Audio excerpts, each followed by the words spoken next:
ആത്മരക്ഷ അത് വിശ്വാസത്താൽ നേടുക. വില കൊടുത്തു വാങ്ങുവാൻ സാധ്യമല്ല. അത് ദാനം, ദാനം, ദാനം. കർത്താവിൽ വാത്സല്യ സഹോദരി സഹോദരന്മാരെ, നിങ്ങൾക്കെല്ലാവർക്കും ഒരിക്കൽ കൂടി ക്രിസ്തുയേശുവിൽ ഞങ്ങൾക്കുള്ള സ്നേഹ വന്ദനങ്ങളെ അറിയിക്കുകയാണ്. ഞങ്ങളൊക്കെ സമീപവാസികളായ ആളുകളാണ്.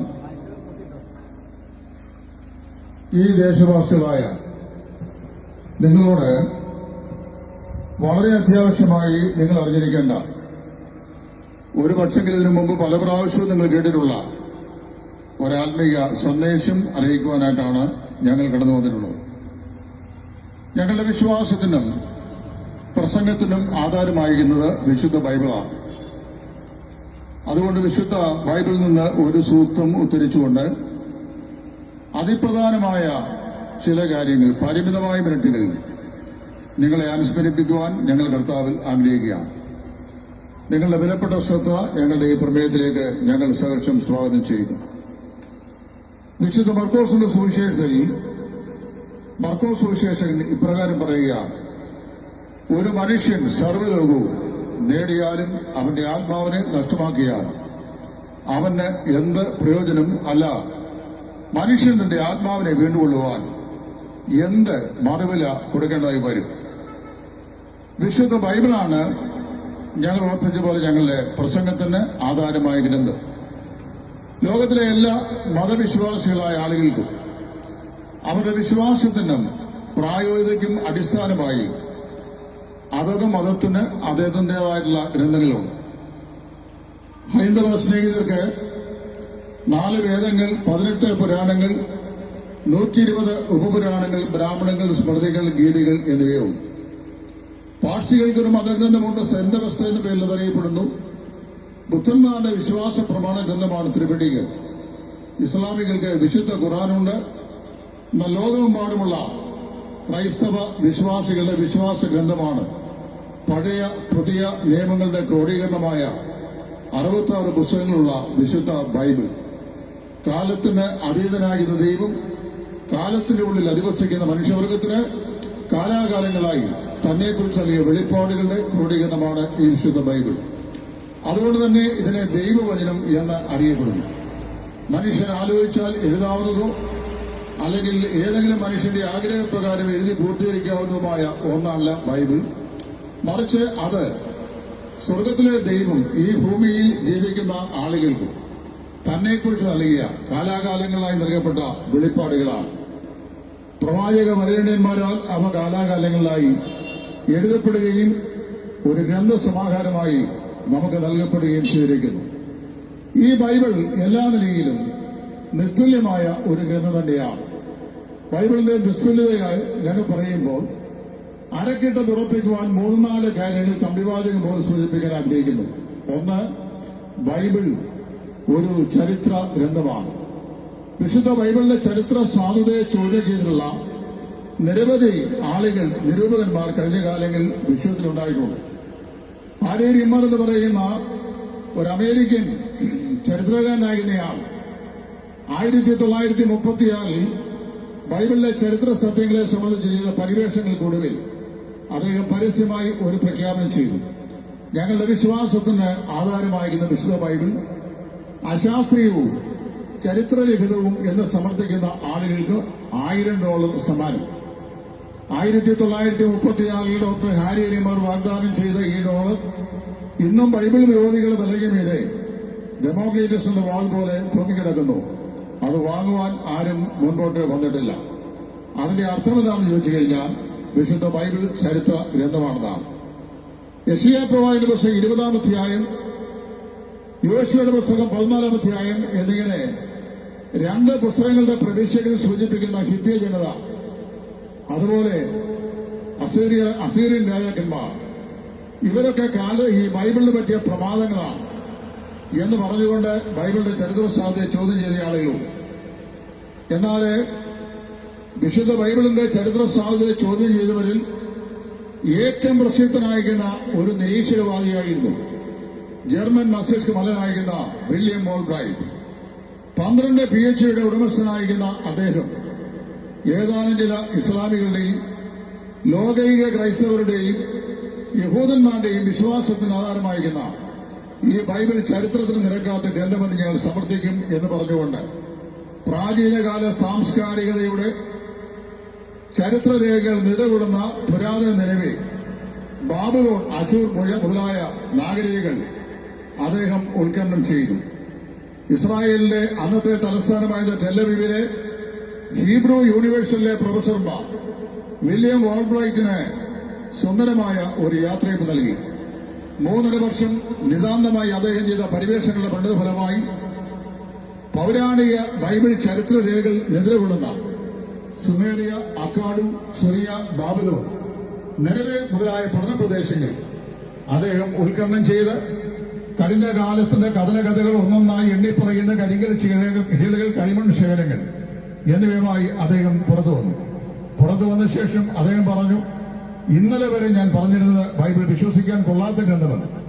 ഇന്നു മുതൽ ഞാൻ പ്രസംഗിക്കാൻ പോകുന്നത് ബൈബിൾ വിശ്വസിക്കുവാൻ മതിയായ നിസ്തുല്യ ഗ്രന്ഥമാണ്. അദ്ദേഹമാണ് ബൈബിൾ ആൻഡ് ആർക്കിയോളജി എന്ന വിശ്വപ്രസിദ്ധമായ ഗ്രന്ഥത്തിന്റെ ഉപജ്ഞാതാവായിരുന്ന വില്യം ഓൾബ്രൈറ്റ്. പ്രിയമുള്ളവരെ, അദ്ദേഹം മാത്രമല്ല, ഇമാനുവേൽ കാന്റ്, ഇംഗർസോൾ തുടങ്ങി ചരിത്രത്തിന്റെ താളുകൾ ഏർപ്പെട്ടിട്ടുള്ള നിരവധി നാസ്തികന്മാരും വിമർശകരും നിരൂപകന്മാരും ബൈബിളിന്റെ ചരിത്രത്തെ ഒരു കാലഘട്ടങ്ങളിൽ ചോദ്യം ചെയ്തെങ്കിലും ബൈബിൾ നിസ്തുല്യമായ ഗ്രന്ഥമാണെന്ന് പിൽക്കാലത്ത് സമ്മതിക്കുകയും അതെല്ലാം അവരുടെ ജീവിതത്തെ രൂപാന്തരപ്പെടുത്തുകയും ചെയ്തിട്ടുണ്ട്. 2, ബൈബിൾ ഒരു ശാസ്ത്രീയ ഗ്രന്ഥമാണ്.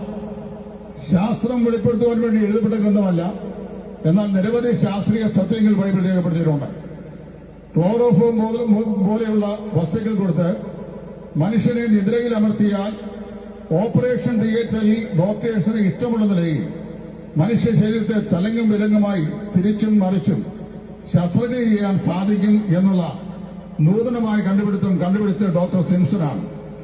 അദ്ദേഹം ക്ലോറോഫോം കണ്ടുപിടിച്ചു. മനുഷ്യനെ ഉറക്കുവാൻ അത് പര്യാപ്തമായതാണെന്ന് കണ്ടുപിടിച്ചു. ശസ്ത്രക്രിയയ്ക്ക് അത് സഹായകമാണെന്ന് കണ്ടുപിടിച്ചു. ഇന്ന് വൈദ്യശാസ്ത്രം ഏറ്റവും അധികം ഉന്നതമായ നിലയിൽ പുരോഗമിച്ച കാലഘട്ടത്തിലാണ് നമ്മൾ ജീവിക്കുന്നത്. മനുഷ്യൻ ശാസ്ത്രലോകത്ത് എത്തിച്ചേർന്നുള്ള സകല നേട്ടങ്ങളെയും ഒരളവിൽ വിശുദ്ധ വേദപുസ്തകം മുൻകൂട്ടി പ്രഖ്യാപിച്ചിട്ടുണ്ട്. മാംസത്തിന്റെ ജീവനായ രക്തം, അതായത് മനുഷ്യ ശരീരത്തിലെ ജീവൻ സ്ഥിതി ചെയ്യുന്നത് ശരീരത്തിലെ സിരകൾ കൂടി ഒഴുകുന്ന രക്തത്തിലാണെന്ന് ലോകത്തോട് ആദ്യം പറഞ്ഞത് വിശുദ്ധ ബൈബിളാണ്. അങ്ങനെയാണ് മരണാസന്നനായ ഒരു രോഗിയെ സ്വന്തം ശരീരത്തിന്റെ സിരകൾ മുറിച്ച് അദ്ദേഹത്തിന്റെ സിരകളിലേക്ക് രക്തം സംക്രമിപ്പിച്ച് മരണവക്തത്തിൽ നിന്ന് ഡോക്ടർ സിംസൺ ഒരു രോഗിയെ രക്ഷിച്ചത്. അന്നു മുതൽ വൈദ്യശാസ്ത്രം ഒരു കാര്യം കണ്ടെത്തി, രക്തത്തിന്റെ അപര്യാപ്തത കൊണ്ട് ഏതെങ്കിലും വ്യക്തികളുടെ മരണത്തിന് കാരണമായി ചെന്നാൽ അവരിലേക്ക് രക്തം സംക്രമിപ്പിച്ച് രക്തത്തിന്റെ അപര്യാപ്തത നികത്തി ആ രോഗിയെ രക്ഷിക്കാൻ കഴിയുമെന്ന് വേദപുസ്തകമാണ് ഇത് മുൻകൂട്ടി പ്രഖ്യാപിച്ചത്. മനുഷ്യനെ ഉറക്കിയാൽ ശസ്ത്രക്രിയ ചെയ്യാൻ കഴിയും എന്നുള്ളത് ആദ്യ മനുഷ്യ സൃഷ്ടിയിൽ സ്ത്രീയായ ഹവ്വയെ ആദാമിന്റെ ശരീരത്തിൽ നിന്ന് വേർപെടുത്തിയ പ്രക്രിയയിലൂടെ വിശുദ്ധ ബൈബിളാണ് ആദ്യമായി പ്രഖ്യാപിച്ചത്. ഇതുകൂടാതെ വാന നിരീക്ഷണശാസ്ത്രം, സമുദ്രാന്തര ഭാഗത്തെ ഗവേഷകർ, മനുഷ്യ ശരീരത്തിന്റെ വൈവിധ്യങ്ങളായ രാഷ്ട്രീയ ഘടകങ്ങൾ, അവയുടെ സംയോജിതമായ രൂപഘടന, പ്രവർത്തനങ്ങൾ, പ്രതിപ്രവർത്തനങ്ങൾ തുടങ്ങി എണ്ണമറ്റ ശാസ്ത്രീയ സത്യങ്ങൾ വിശുദ്ധ ബൈബിൾ രേഖപ്പെടുത്തിയിട്ടുണ്ട്. ഇതെല്ലാം ബൈബിൾ വിശ്വസിക്കാൻ കൊള്ളാവുന്ന ഗ്രന്ഥമാണെന്നാണ് തെളിയിച്ചുകൊണ്ടിരിക്കുന്നത്. മൂന്നാമത് മറ്റൊരു കാര്യം തന്നെ, ബൈബിൾ ചരിത്രത്തിൽ നിസ്തുല്യമായിരുന്ന പോലെ ശാസ്ത്രീയ യാഥാർത്ഥ്യങ്ങൾ നിസ്തുല്യമായിരുന്ന പോലെ തന്നെ വളരെയധികം പ്രധാനപ്പെട്ട ഒരു മേഖലയാണ് ബൈബിളിലെ പ്രവചനങ്ങൾ. വിശുദ്ധ വേദപുസ്തകത്തിന്റെ ഏതാണ്ട് 2/3 ഭാഗവും പ്രവചനങ്ങളാണ്. കഴിഞ്ഞ കാലങ്ങളിൽ ചരിത്രത്തിൽ നിറവേറപ്പെട്ടവയും വർത്തമാനകാലത്തിൽ നിറവേറ്റപ്പെട്ടുകൊണ്ടിരിക്കുന്നതും അനധിവിദൂര ഭാവിയിൽ ഈ ലോകത്തിൽ നിവർത്തിക്കപ്പെടുവാനുമുള്ള നിരവധി പ്രവചനങ്ങളുടെ സമാഹാരമായി ഈ വിശുദ്ധ ബൈബിളിനെ കാണുവാനായിട്ട് സാധിക്കും. ലോകത്തിലെ എല്ലാ പ്രാചീന സാമ്രാജ്യങ്ങളായ ബാബിലോൺ, മേദോപോസിയ, ഗ്രീസ്, റോമൻസ് മുതലായ സാമ്രാജ്യ നാഗരികളെയും അതിലെ രാഷ്ട്ര അധിപന്മാരെയും പിന്നെ അസീറിയൻ രാജ്യങ്ങൾ ഭരണം നടത്തിയ 7-8 ഡൈനാസ്റ്റിയിൽപ്പെട്ട അസൂർ രാജാക്കന്മാരെ സംബന്ധിച്ചും ഈജിപ്തിലെ ഭരണാധിപന്മാരായ ഫറവോമാരുടെ നിരന്തരമായ ഭരണ സാരഥ്യത്തെ സംബന്ധിച്ചും എല്ലാം അക്കമിട്ടെണ്ണി പ്രഖ്യാപിച്ചിട്ടുള്ള പുസ്തകമാണ് വിശുദ്ധ ബൈബിൾ. അതേക്കുറിച്ച് ഞാൻ കൂടുതലായി പറഞ്ഞു പോയാൽ നീണ്ട മണിക്കൂറുകൾ സംസാരിക്കേണ്ടതായിട്ട് വരും. ഇവിടെ അതിനുള്ള ഒരു ആവശ്യകത ഉണ്ടെന്ന് എനിക്ക് തോന്നുന്നില്ല.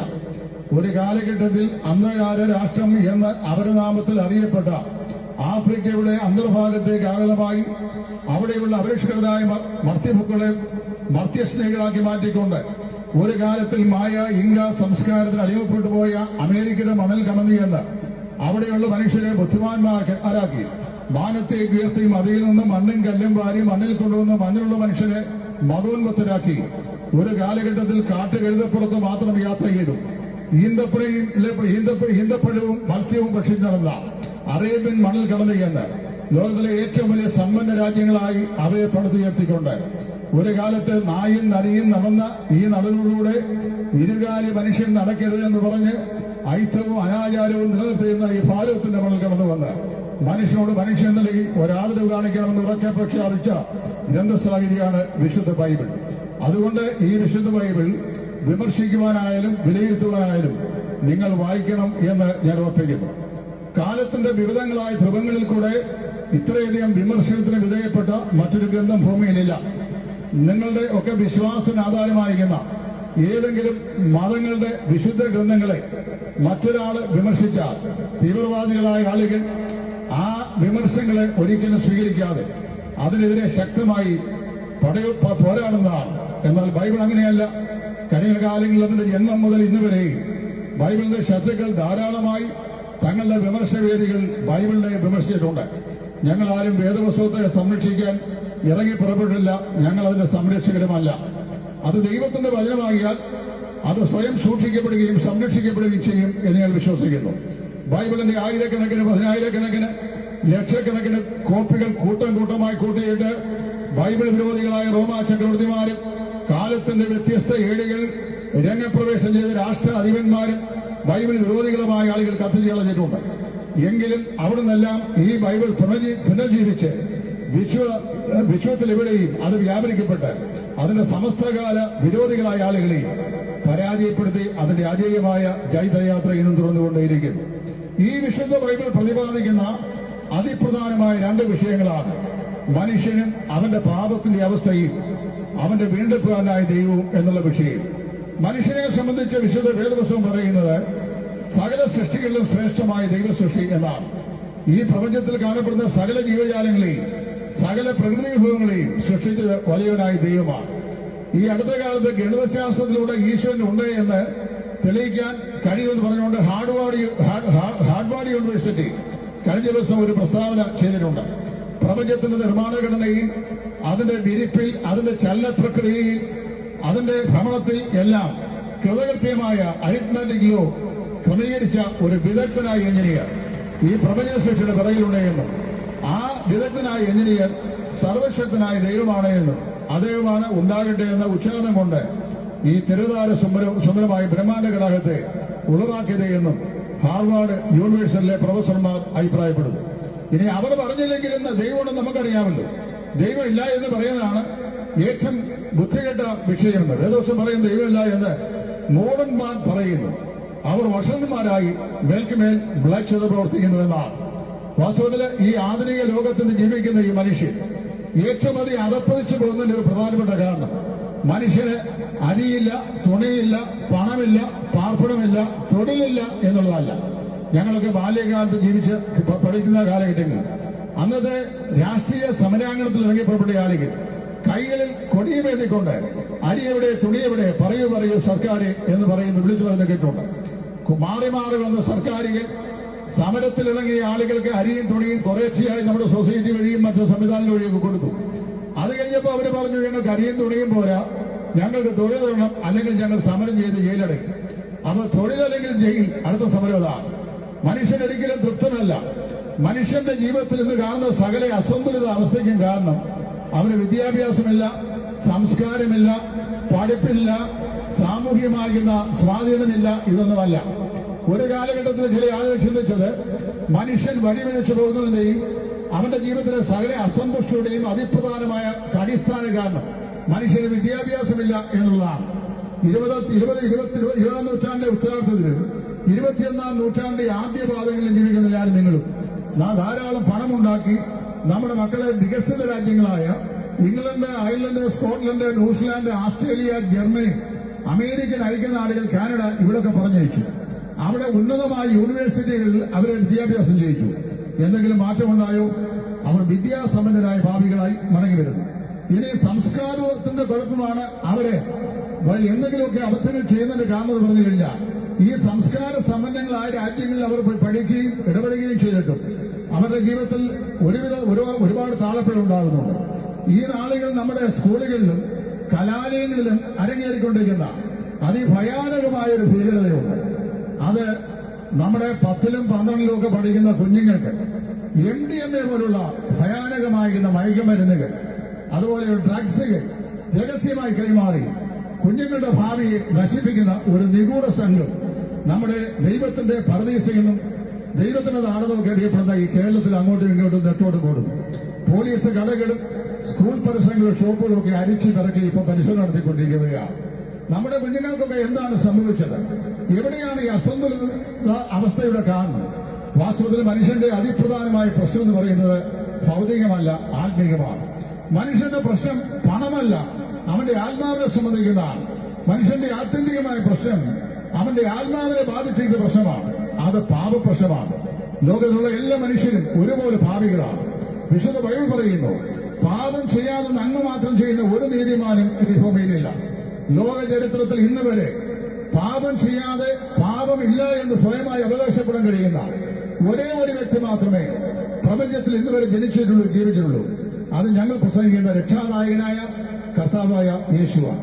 2000 വർഷങ്ങൾക്ക് മുമ്പ് മനുഷ്യവർഗത്തിന്റെ പാപത്തിന്റെ അതിഭയാനകമായ സാഹചര്യത്തിൽ മനുഷ്യനെ പാപത്തിന്റെ ശിക്ഷയായിരുന്ന നിത്യമരണത്തെ രക്ഷിക്കുവാൻ സ്വർഗത്തിൽ നിന്ന് മനുഷ്യവേഷം കൊണ്ട് മനുഷ്യനായി താണഭൂമിയിലേക്ക് ഇറങ്ങി വന്ന് 33 തിരുവയസ് വരെ ഈ താണഭൂമിയിൽ നമ്മിലവരെ പോലെ ജീവിച്ച് നിങ്ങളിൽ ആർക്കെന്നെ പാപത്തെക്കുറിച്ച് ബോധം വരുത്തുവാൻ കഴിയുമെന്ന് തന്നെ പരക്കെ വിമർശിക്കുന്ന പരീക്ഷ പക്ഷത്തിന്റെ നെഞ്ചത്ത് നോക്കി ചോദിച്ചുകൊണ്ട് ആർക്കും പാപത്തെക്കുറിച്ച് ബോധം വരുത്തുവാൻ കഴിയാതെ വേണം സമസ്ത ജനങ്ങളാലും പാവനത്തിന് സാക്ഷ്യം പ്രാപിച്ചുകൊണ്ട് 33 തിരുവയസിന്റെ അന്ത്യത്തിൽ മാനവജാതിയുടെ പാപത്തിന്റെ പരിഹാരത്തിന് വേണ്ടി പൊന്തിയോസ് പീലാത്തോസ് നാളിൽ നല്ല സ്വീകാര്യം പ്രാപിച്ചവനായി കാൽവറിയിലെ ഗോൽഗോഥായിലേക്ക് കയറിപ്പോയി 2 കൊടുങ്കള്ളന്മാരുടെ നടുവിൽ കാര്യന്മാണികളാൽ ക്രൂശിതനായെങ്കിലും അരിമത്യയിലെ യോസേഫിന്റെ കഥയിൽ സംസ്കരിക്കപ്പെട്ട് 3-ാം ദിവസം മരണത്തെ ജയിച്ചടക്കിക്കൊണ്ട് ഹേ മരണമേ എന്റെ ജയമെവിടെ, ഹേ മരണമേ എന്റെ വിഷമുള്ളവിടെ, മരണത്തിന്റെ വിഷമുള്ള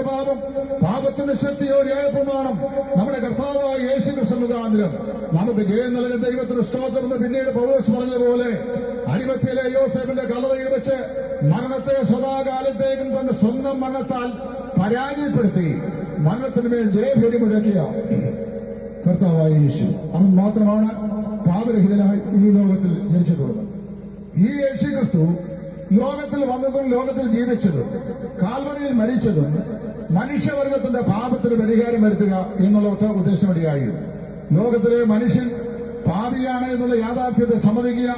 2, പാപമാണ് നമ്മുടെ സകല അസന്തുലിത അവസ്ഥയ്ക്കും അടിസ്ഥാന കാരണമെന്ന് സമ്മതിക്കുക.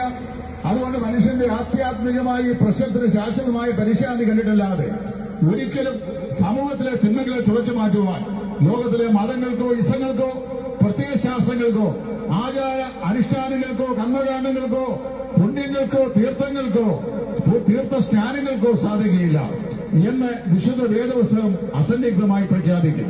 എന്നാൽ യേശുക്രിസ്തു ഇപ്രകാരം പറയുകയുണ്ടായി, മനുഷ്യന്റെ യാതൊരുവിധമായ സൽപ്രവൃത്തികൾ കൊണ്ടും മനുഷ്യന്റെ പാപത്തിന് ശാശ്വതമായ പരിശാന്തി ഉണ്ടാക്കുവാൻ കഴിയുകയില്ല.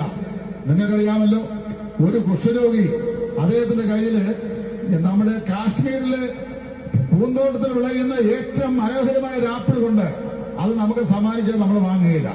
ആപ്പിളിന്റെ പ്രശ്നമല്ല, അത് പിടിച്ച് ഏന്തിയിരിക്കുന്ന കാര്യങ്ങൾ കുഷ്ഠരോഗ നിമിടമാകുന്നു എന്നുള്ളതാണ്. അതുകൊണ്ട് തന്നെ നമ്മൾ വാങ്ങുകയില്ല. പരിശുദ്ധനായ ദൈവത്തിന് പാപിയായ മനുഷ്യൻ നേർച്ച കാഴ്ചകൾ കൊണ്ട്, അർച്ചനകൾ കൊണ്ട്, കർമ്മകാണ്ഡങ്ങൾ കൊണ്ട്, കൂതാശകൾ കൊണ്ട്, പ്രാർത്ഥനാ മന്ത്ര ഉച്ചാരണങ്ങൾ കൊണ്ട് ആഴ്ചിക്കുന്ന യാതൊരു കർമ്മകാണ്ഡങ്ങളിൽ കൂടെയും അവന്റെ പാപത്തിന് പരിശാന്തി ഉണ്ടാവുകയില്ല എന്ന് വിശുദ്ധ വേദപുസ്തകം പറയും. അങ്ങനെ ഇരിക്കുമ്പോഴാണ് നിസ്സഹായനായി തീർന്ന ഈ മനുഷ്യനെ അവന്റെ പാപത്തിന്റെ ഭയാനകമായ പരാജയത്തിൽ നിന്ന് അപജയത്തിൽ നിന്ന്, അതായത് പാപത്തിന്റെ ആത്യന്തികമായ ഫലമായ മരണത്തിൽ നിന്ന് മാനവരാശിയെ രക്ഷിക്കുവാൻ, മനുഷ്യനെ സ്നേഹിച്ചുകൊണ്ട് മനുഷ്യനോട് കരുണ കാണിക്കുവാൻ, ദൈവനീതിയുടെ കോടതിയുടെ മുമ്പാകെ നിത്യനാശത്തിലേക്കുള്ള ശിക്ഷാവിധിക്കായി എഴുതിത്തള്ളപ്പെടുന്ന മനുഷ്യനോട് ദൈവം താൻ തന്നെ കരുണ കാണിച്ചുകൊണ്ട്, ദൈവം താൻ തന്നെ തന്റെ സ്നേഹത്തെ പ്രദർശിപ്പിച്ചുകൊണ്ട് തന്റെ ഏകജാതനായ പുത്രനെ ഈ ലോകത്തിലേക്ക് അയച്ചു. കർത്താവായ യേശു ഈ ലോകത്തിൽ വന്നത് മരിക്കുക എന്നുള്ള ആത്യന്തികമായ ഉദ്ദേശത്തോടെയാണ്. ഞാനും നിങ്ങളും ഈ ലോകത്തിൽ ജനിച്ചു, നമ്മളിവിടെ ജീവിക്കുന്നു. എന്നാൽ നിർഭാഗ്യവശാൽ ഒരു ദിവസം നമ്മൾ മരിച്ചു പോകും. മരണം നമ്മെ പിടികൂടുമ്പോൾ നമ്മൾ ഈ ലോകത്തിൽ നിന്ന് മാറ്റപ്പെട്ടായി വരും. എന്നാൽ മരണത്തോടെ ഒരു നിമിഷം പോലും ഒന്ന് നിൽക്കൂ, എനിക്ക് അല്പം കാര്യം കൂടി അത്യാവശ്യമായി ചെയ്യാനുണ്ട് എന്ന് പറഞ്ഞാൽ മരണം നമ്മുടെ ശബ്ദം കേൾക്കുകയില്ല, മരണം നമുക്കായി കാത്തിരിക്കുകയില്ല. നിങ്ങൾക്കറിയാമല്ലോ, പ്രാചീന ഗ്രീസ് സാമ്രാജ്യത്തിലെ അധികായനായ മഹാനായ അലക്സാണ്ടർ ചക്രവർത്തി, അദ്ദേഹം സൈന്യവിന്യാസം കൊണ്ട് ലോക സാമ്രാജ്യങ്ങളെ സനോടെ ഉറപ്പിച്ച സൈനിക സാമ്രാട്ടായിരുന്നു. അദ്ദേഹം യൂറോപ്പിലൂടെ രംഗപ്രവേശം ചെയ്ത് നമ്മുടെ ഇന്ത്യ മഹാരാജ്യത്തിന്റെ കിഴക്കേ അതിർത്തി വരെയും അദ്ദേഹം തന്റെ സൈന്യവ്യൂഹവുമായി വന്നു. സമീപ സ്ഥലത്ത് രാജ്യം വരെ എത്തിക്കഴിഞ്ഞപ്പോൾ അദ്ദേഹത്തിന് ശരീരത്തിന് ഒരു അസ്വാസ്ഥ്യത തോന്നി. സൈന്യവുമായി അദ്ദേഹം മടങ്ങി ഗ്രീസ് വഴിയായി യാത്ര ചെയ്യുകയാണ്. ഗ്രീസിലെ തർസോസ് പറയുന്ന സ്ഥലത്തെത്തി. അവിടെ ചെന്ന് തർസോസിലെ ലോകപ്രസിദ്ധമായ ലോകത്തിലെ ഏറ്റവും അധികം തണുത്തുറഞ്ഞ വെള്ളമുള്ള 3 നദികളിൽ ഒന്നായ ടോറസ് നദിയുടെ സമീപെ അദ്ദേഹം സൈന്യവുമായി തമ്പടിച്ചു. അവിടെ കിടക്കുമ്പോൾ അദ്ദേഹത്തിന്റെ സൈന്യങ്ങളെല്ലാം ഈ ടോറസ് നദിയിലെ തണുത്ത് വിറങ്ങലിക്കുന്ന വെള്ളത്തിൽ തുടങ്ങി കുളിച്ചു. കുളികഴിഞ്ഞ് അവര് കരയ്ക്ക് കയറുന്ന സമയത്ത് രാജാവിന് ചക്രവർത്തിക്ക് ഒരു ആഗ്രഹം, ഈ തണുത്ത വെള്ളത്തിൽ കുളിക്കണം. അദ്ദേഹത്തിന്റെ ജനറൽസിനെ വിളിച്ചു, എനിക്ക് ഈ ടോറസ് നദിയിലെ വെള്ളത്തിൽ കുളിക്കണം. അവർ പറഞ്ഞു, അല്ലയോ ചക്രവർത്തി തിരുമേനി, അങ്ങ് ഈ വെള്ളത്തിൽ ഇറങ്ങരുത്, കാരണം അതിശൈത്യമാണ് ഈ വെള്ളം, അങ്ങേക്ക് ഇപ്പോൾ തന്നെ ശരീരത്തിൽ വേണ്ടതൊരു ക്ഷേമമില്ല, അതുകൊണ്ട് ഒരു കാര്യം ചെയ്യണം, അങ്ങ് ഈ വെള്ളത്തിൽ ഇറങ്ങിയിട്ട് കുളിക്കരുത്. പക്ഷേ അദ്ദേഹത്തിന്റെ അതിയായ മോഹത്തിൽ അദ്ദേഹം തണുത്തുറഞ്ഞ ഈ വെള്ളമുള്ള ടോറസ് നദിയിലേക്ക് ഇറങ്ങി അദ്ദേഹം അവിടെ വെച്ചൊരു നീരാട്ടം നടത്തി. കരയ്ക്ക് കയറി കഴിഞ്ഞപ്പോൾ ഈയമ്പാറ്റ പോലെ ഈ അലക്സാണ്ടർ ചക്രവർത്തിയെ വിറയ്ക്കാൻ തുടങ്ങി. വയസ്സ് 33.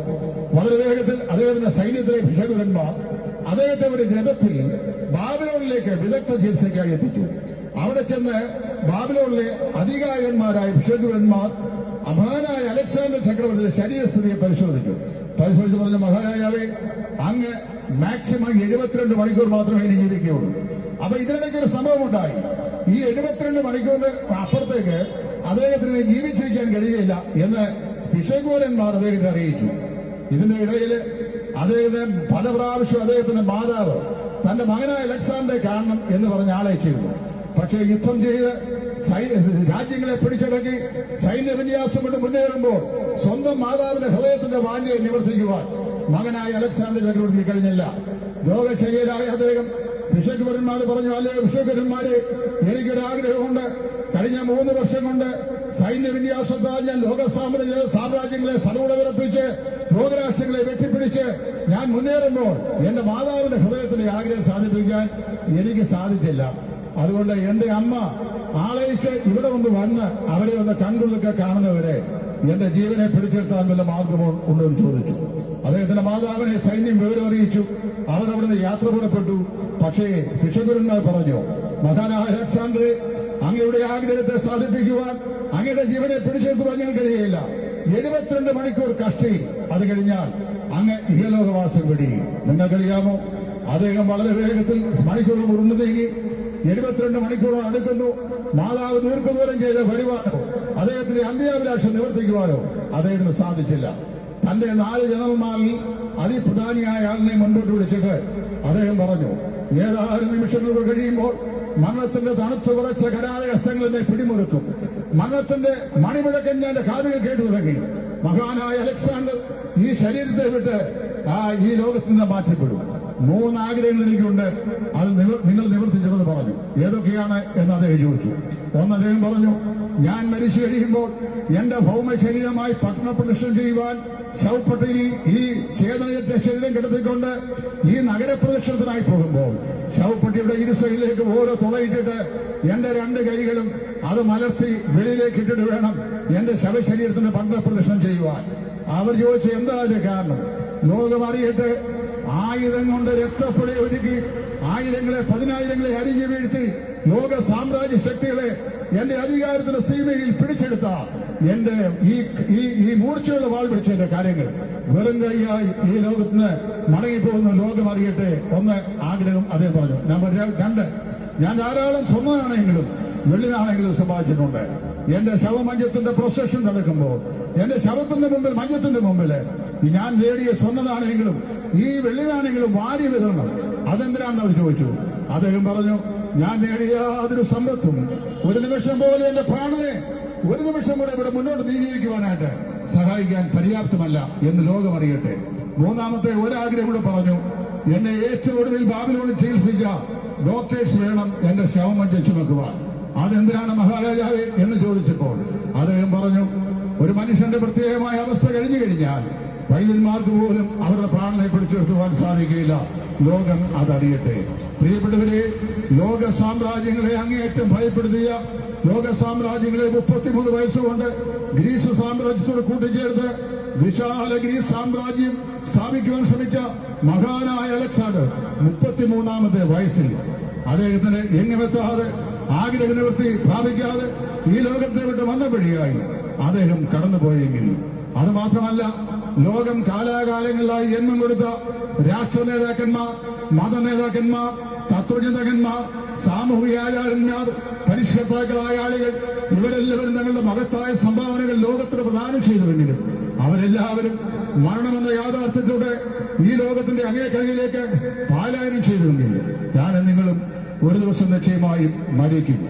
മരണം എന്നെയും നിങ്ങളെയും പിടികൂടുന്ന ഒരു യാഥാർത്ഥ്യമാണ്. മരണത്തിന്റെ തണുത്ത കാര്യങ്ങൾ നമ്മെ സ്പർശിക്കുമ്പോൾ മരണം നമ്മോട് യാതൊരു മനസ്സിലും കാണിക്കുകയില്ല. ഒരു നാൾ നാം മരിച്ചേ മതിയാവുകയുള്ളൂ. പ്രിയമുള്ള സ്നേഹിതരെ, നിങ്ങൾ മരണത്തിനായിട്ട് ഒരുങ്ങിയിട്ടുണ്ടോ?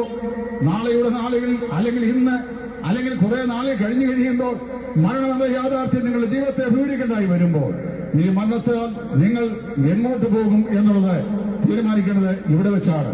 മരണത്തിന്റെ അപ്പുറത്ത് മനുഷ്യന്റെ ആത്മശാന്തിക്ക് വേണ്ടി ചെയ്യുന്ന യാതൊരു കർമ്മങ്ങളും, അതായത് മനുഷ്യന്റെ ആത്മാവിന്റെ നിത്യശാന്തിക്ക് വേണ്ടി ജീവനുള്ള ആളുകൾ കാട്ടിക്കൂട്ടുന്ന യാതൊരു വിധമായ പ്രാർത്ഥനകളും, യാതൊരു കുർബാനകളും, കൂദാശകളും, കുമ്പസാരങ്ങളും, യാതൊരു വിധമായ കർമാനുഷ്ഠാനങ്ങളും പരേതന്റെ ആത്മാവിന് യാതൊരു ഗുണവും ചെയ്യുകയില്ല. ആകയാൽ ബഹുമാന്യ ശ്രോതാക്കളെ, നിങ്ങൾ വാസ്തവത്തിൽ മരണത്തിനപ്പുറമുള്ള ജീവിതം എങ്ങനെയായിരിക്കണമെന്ന് തീരുമാനമെടുക്കേണ്ടത് ജീവിച്ചിരിക്കുമ്പോൾ ഇവിടെ വെച്ചാണ്. വിശുദ്ധ ബൈബിൾ പറയുന്നു, പാപത്തിന്റെ ശമ്പളം മരണമത്രേ. പാപത്തിന്റെ ഫലമായിട്ടാണ് മനുഷ്യൻ മരിക്കുന്നത്. അപ്പൊ മനുഷ്യന്റെ അടിസ്ഥാനപരമായ പ്രശ്നം പാപത്തിന്റെ പ്രശ്നമാണ്. പാപത്തിന്റെ പ്രശ്നത്തിന് പരിഹാരം കണ്ടെത്തുക, അതാണ് ജീവിതത്തിലെ ഏറ്റവും അതിപ്രധാനമായ ആവശ്യകത. നിങ്ങളോട് ഈ സത്യം ഞങ്ങൾ ഈ വെയിലുകൊണ്ട് ഈ അത്യുഷ്ണമുള്ള ഈ അന്തരീക്ഷത്തിൽ നിന്നുകൊണ്ട് വിയർത്ത് വിളിച്ച് ഈ സത്യം ഞങ്ങൾ പറയുന്നത് ഒരു മതപ്രചരണം എന്ന നിലയിലല്ല. മതം ഒരു മനുഷ്യനെ രക്ഷിക്കുകയില്ല. ഞങ്ങൾ ആരും മതപ്രചാരകളല്ല, യാതൊരു മതത്തിന്റെയും വക്താക്കളല്ല. കർത്താവായ യേശു ക്രിസ്തു എന്ന ലോകൈക രക്ഷകനെ നിങ്ങൾക്ക് പരിചയപ്പെടുന്ന വിലയേറിയ ശുശ്രൂഷകരാണ് ഞങ്ങൾ. കാലാകാലങ്ങളിലായി പാപത്തിന്റെ ഭയാനകമായ വെഴുപ്പുകെട്ടും ചുമന്നുകൊണ്ട് നടന്ന ഞങ്ങളുടെയൊക്കെ ജീവിതത്തിലേക്ക് നസ്രയനായ യേശു നടന്നെടുക്കുകയും വിശ്വാസത്താൽ അവനെ ഹൃദയത്തിലേക്ക് സ്വീകരിപ്പാൻ, രക്ഷിതാവും കർത്താവുമായി അംഗീകരിപ്പാൻ ഞങ്ങൾക്ക് എല്ലാവർക്കും ഭാഗ്യം ലഭിക്കുകയും ചെയ്തുകൊണ്ട് മരണത്തിന്റെ അപ്പുറത്തുള്ള ഭാഗ്യകരമായ ഒരു പ്രത്യാശ സ്വർഗത്തിലെ ദൈവം ഞങ്ങളുടെ ഹൃദയങ്ങൾ ഞങ്ങൾക്ക് നൽകിയിട്ടുണ്ട്. അതുകൊണ്ട് മരണത്തിന് ഞങ്ങൾ ഭയമില്ല. ഏത് സമയത്ത് മരണം ഞങ്ങളെ നൽകിയാലും മരണത്തിന്റെ അപ്പുറത്ത് ഞങ്ങൾക്ക് സ്വന്തമായ ഒരു ഭവനമുണ്ട്, സ്വന്തമായൊരു പാർപ്പിടമുണ്ട്, സ്വന്തമായ ഒരു വാസസ്ഥലമുണ്ട് എന്നുള്ള പ്രത്യാശ ഞങ്ങളുടെ ഹൃദയങ്ങളിൽ ധന്യമായി നിറഞ്ഞു കവിയുന്നു. ആകയാൽ ഞങ്ങൾ ഓർപ്പിക്കട്ടെ, ഈ മരണത്തിന്റെ വാതിലൂടെ മറുകരയിലേക്ക് ചെല്ലുമ്പോൾ മാനവരാശി എന്നെത്തുന്നത് 2 പ്രത്യേക സ്ഥലങ്ങളിലാണ്. ഒന്ന് നിത്യമായ നരകം, അതിഭയാനകമായ ദാരുണമായ പീഡനങ്ങളുള്ള അഗ്നി നരകം, അതിഭയാനകമായ നരകത്തിയിലേക്ക് മനുഷ്യൻ വലിച്ചെറിയപ്പെടും. രണ്ടാമത് മറ്റൊരു സ്ഥലം നിത്യമായ സന്തോഷം, ദൈവത്തോട് പങ്കിടുന്ന നിത്യസ്വർഗം. നിത്യസ്വർഗം അവകാശമാക്കുവാൻ ഒരു കാര്യം നിങ്ങൾ ചെയ്യണം. നിങ്ങളുടെ പേര് മാറേണ്ട, മതം മാറേണ്ട, പള്ളി മാറേണ്ട, മറ്റ് യാതൊരു കാര്യങ്ങൾ നിങ്ങൾ ചെയ്യേണ്ട. നിങ്ങൾ ആയിരിക്കുന്ന ഇപ്പോഴത്തെ അവസ്ഥയിൽ തന്നെ നിങ്ങളായിരുന്നുകൊണ്ട് നിങ്ങളൊരു കാര്യം സമ്മതിക്കുക, കർത്താവെ ഞാനും ഒരു പാപിയാണ്. 2, എന്റെ പാപത്തിന്റെ പരിഹാരത്തിന് വേണ്ടിയാണ് അവിടുത്തെ ഓമനകുമാരനായ യേശു ക്രിസ്തു 2000 വർഷങ്ങൾക്ക് മുമ്പ് ഈ താടഭൂമിയിൽ മനുഷ്യനായി അവതാരം ചെയ്ത് 33 തിരുവയസ്സിന്റെ അന്ത്യത്തിൽ കാൽവരിയിലെ ഗോൽഗോഥായി 2 കള്ളന്മാർ നടുവിൽ മരിച്ചത്, അടക്കപ്പെട്ടത്, ഉയർത്തെഴുന്നേറ്റത് എന്ന് ഹൃദയത്തിൽ നിങ്ങൾ വിശ്വസിക്കുക. 3, നിങ്ങളുടെ ഈ വിശ്വാസം നിങ്ങൾ ദൈവത്തോട് ഏറ്റു പറയുക. കർത്താവേ, ഞാൻ പാപിയാണ്, എന്റെ ജീവിതത്തെ അങ്ങേക്ക് സമർപ്പിക്കുന്നു. എന്റെ പാപങ്ങളെ അവിടുത്തെ പുത്രനായ യേശു ക്രിസ്തുവിന്റെ ക്രൂശിൽ ചൊരിയപ്പെട്ട രക്തത്താൽ കഴുകി എന്നെ ശുദ്ധീകരിച്ച് എന്നെ ഒരു പുതുമനുഷ്യനാക്കി തീർക്കണമേ എന്ന് നിങ്ങൾ കർത്താവിനോട് പ്രാർത്ഥിക്കുക. അങ്ങനെ ചെയ്യുന്നെങ്കിൽ കർത്താവ് പറഞ്ഞു, എന്റെ അടുക്കൽ വരുന്നവനെ ഞാൻ ഒരു നാളും കൈവിടുകയില്ല. ദൈവത്തിനായ യേശു ക്രിസ്തുവിന്റെ രക്തം നമ്മുടെ സകല ഭാവവും പോക്കി നമ്മെ ശുദ്ധീകരിക്കുന്നു. ഇതാണ് ഞങ്ങൾക്ക് നിങ്ങളോട് അറിയിപ്പാനുള്ള സുവിശേഷത്തിന്റെ സന്ദേശം എന്ന് പറയുന്നത്. ഇതൊരു മതത്തിന്റെ സന്ദേശമല്ലല്ലോ, ഇതൊരു മാർഗമാണ്. ഏത് മാർഗമാണ്? രക്ഷയ്ക്കുള്ള ഏക മാർഗമാണ്. 2000 വർഷങ്ങൾക്ക് മുമ്പ് യെരുശലേമിന്റെ രാജവീതിയോട് സമീപത്തായി സ്ഥിതി ചെയ്യുന്ന ശലോമോന്റെ മണ്ഡപം എന്നറിയപ്പെടുന്ന ഇസ്രായേൽ രാജാവായ ശലോമോന്റെ രാജാവ് ആ ബഹുസഹസ്ര ആളുകളെ ഉൾക്കൊള്ളിച്ചുകൊണ്ട് പ്രഭാഷണ പരമ്പരകൾ നടത്തുവാൻ സംവിധാനമുള്ള ഒരു വലിയ ഓഡിറ്റോറിയം, ഓപ്പൺ സ്റ്റേഡിയം ഉണ്ടാക്കിയിരുന്നു. അതിന്റെ പേരാണ് ശലോമോന്റെ മണ്ഡപം. അവിടെ തടിച്ചുകൂടിയ ജനതയോട് കർത്താവിന്റെ അടിമശിഷ്യന്മാരിൽ അഗ്രഗണ്യനായിരുന്ന പത്രോസ്ലീഹ ഇപ്രകാരം വിളിച്ചു പറഞ്ഞു, ആകാശത്തിന്റെ കീഴിൽ മനുഷ്യരുടെ നാം രക്ഷിക്കപ്പെടുന്നതിന് യേശു എന്ന നാമമല്ലാതെ വേറൊരു നാമവും ഇല്ല. ആ യേശുക്രിസ്തുവിൽ വിശ്വസിക്കുന്ന ഏത് മനുഷ്യനും പാപമോചനം, ഏത് മനുഷ്യനും ആത്മരക്ഷ, ഏത് മനുഷ്യനും നിത്യജീവൻ, അതും തികച്ചും സൗജന്യമായി. നയാ പൈസ നിങ്ങളുടെ ആത്മരക്ഷയ്ക്ക് വേണ്ടി നിങ്ങൾ മുടക്കേണ്ട. എന്നെയും നിങ്ങളുടെ ആത്മരക്ഷയ്ക്ക് വേണ്ട സകല മുതൽ മുടക്കും കാൽവരിയിലെ ഗോൽഗോഥായിൽ പിതാവായ ദൈവം, പരിശുദ്ധനായ ദൈവം തമ്പുരാൻ തന്റെ ഏകജാതനായ പുത്രൻ യേശു ക്രിസ്തുവിന്റെ ദൈവരക്തത്താൽ എന്നേക്കുമായി അത് കൊടുത്തു തീർപ്പിക്കുന്നു. നിങ്ങൾക്ക് ഇന്ന് നിത്യജീവൻ സൗജന്യമാണ്, പാപമോചനം സൗജന്യമാണ്, നീതീകരണം സൗജന്യമാണ്, ആത്മരക്ഷ സൗജന്യമാണ്. അതിനായി നിങ്ങൾ ആകെ ചെയ്യേണ്ടത് ഈ കർത്താവായ യേശുവിനായി നിങ്ങളുടെ ജീവിതം സമർപ്പിക്കുക എന്നുള്ളതാണ്. പ്രിയമുള്ളവരെ, ഞങ്ങൾ ഈ ശുശ്രൂഷയുടെ ആരംഭിക്കുമ്പോൾ ചെറിയ പാട്ടിന്റെ 2 ഈരടികൾ നിങ്ങളെ ഓർപ്പിച്ചല്ലോ. കൃപയാലത്തിലെ ആത്മരക്ഷ അത് വിശ്വാസത്താൽ നേടുക. രക്ഷയ്ക്കുള്ള ഏക മാർഗം ദൈവം മാനവരാശിയോട് കാണിച്ച ദൈവത്തിന്റെ അമിതമായ കൃപയാണ്. വിശുദ്ധ വേദം ഇങ്ങനെ പറയുന്നു, സകല മനുഷ്യർക്കും രക്ഷാകരമായ ദൈവം പ്രബോധിച്ചുവല്ലോ. നാം ഭാഗ്യകരമായ പ്രത്യാശയ്ക്കായും നമ്മുടെ രക്ഷിതാവും കർത്താവുമായ യേശു ക്രിസ്തുവിന്റെ യേശുവിന്റെ പ്രത്യക്ഷയ്ക്കായും കാത്തിരിക്കുന്നു. കർത്താവായ യേശു മരിച്ച് അടക്കപ്പെട്ടു, മരണത്തെ തോൽപ്പിച്ചു, 3-ാം ദിവസം ഉയർത്തെഴുന്നേറ്റു. സ്വർഗാരോഹണം ചെയ്യും മുമ്പ് തന്റെ അരുമ ശിഷ്യന്മാർ പറഞ്ഞു, നിങ്ങൾ ഭൂലോകത്തിലൊക്കെയും പോയി സകല സൃഷ്ടിയോടും സുവിശേഷം പ്രസംഗിക്കുകയും വിശ്വസിക്കുന്നവരെ പിതാവിന്റെയും പുത്രന്റെയും പരിശുദ്ധാത്മാവിന്റെയും നാമത്തിൽ സ്നാനപ്പെടുത്തുകയും 2000 വർഷങ്ങൾക്ക് മുമ്പ് ക്രിസ്തു തന്റെ അരുമ ശിഷ്യന്മാർക്ക് ഏൽപ്പിച്ചു കൊടുത്ത ഈ ദൌത്യത്തിന്റെ ഒരു ഭാഗം എന്ന നിലയിലാണ് വിവിധ സ്ഥലങ്ങളായി കഴിയുന്ന ഞങ്ങൾ ഇവിടെ വന്ന് ഈ സുവിശേഷ സന്ദേശം നിങ്ങളെ അറിയിക്കുന്നത്. കർത്താവായ യേശു ക്രിസ്തു നിമിത്തം നിങ്ങൾ ക്രിസ്തു മുഖാന്തരം ദൈവത്തോട് നിലനിൽക്കണം. നിങ്ങളുടെ ആത്മരക്ഷയ്ക്കുള്ള ഏക മാർഗം കാൽവരിയിലെ യാഗമരണമാണ് എന്ന് ഞങ്ങൾ ഒരിക്കൽ കൂടി നിങ്ങളെ ആവർത്തിച്ച് ഓർപ്പിക്കുന്നു. നിങ്ങളുടെ യാതൊരു പ്രവൃത്തികൾ കൊണ്ടും നിങ്ങൾക്ക് ഒരിക്കലും രക്ഷപ്രാപിക്കാൻ കഴിയുകയില്ല. എന്നാൽ ദൈവത്തിന്റെ സൗജന്യമായ കൃപാദാനത്താൽ സൗജന്യമായ രക്ഷ നിങ്ങൾക്ക് അവകാശമാക്കുവാൻ സാധിക്കും. പ്രിയമുള്ളവരെ, അതിനായി നിങ്ങൾ ഒരുക്കപ്പെടുമോ? മഹാനായ അലക്സാണ്ടറും സീസറും ഹോമറും ഒഴിഞ്ഞുപോയ ഈ ലോകത്തിലാണ് ഞാൻ നിങ്ങളും ജീവിക്കുന്നത്. കർത്താവ് വരുവാൻ പോകുകയാണ്. ഇതാ നമ്മുടെ ജീവിതത്തിന് നാളുകൾ എണ്ണപ്പെട്ടിരിക്കുന്നു. കർത്താവിനായി ജീവിതം ഏൽപ്പിച്ചു കൊടുക്കുക, പാപമോചനം പ്രാപിക്കുക, ആത്മരക്ഷ പ്രാപിക്കുക. അതിനായി ഞങ്ങളെ ശ്രമിച്ച എല്ലാ പ്രിയപ്പെട്ടവർക്കും സ്വർഗസ്ഥനായ ദൈവം തന്റെ പുത്രനായ യേശു ക്രിസ്തുവിന്റെ ഏക കർത്താവ് മുഖാന്തരമായി നിങ്ങൾക്ക് അവസരങ്ങളെ നൽകട്ടെ. ഞാൻ ആത്മാർത്ഥമായി പ്രാർത്ഥിച്ചുകൊണ്ട് നിങ്ങൾക്ക് എല്ലാവർക്കും കർത്താവിന്റെ നാമത്തിൽ ഞങ്ങളുടെ നന്ദിയെ അറിയിച്ചുകൊണ്ട് ഞങ്ങളുടെ വാക്കുകൾക്ക് വിരാമം കുറിക്കുന്നു. ദൈവം എല്ലാവരെയും അനുഗ്രഹിക്കട്ടെ. ഇതുവരെ ഞങ്ങളെ ശാന്തമായി ശ്രദ്ധിച്ച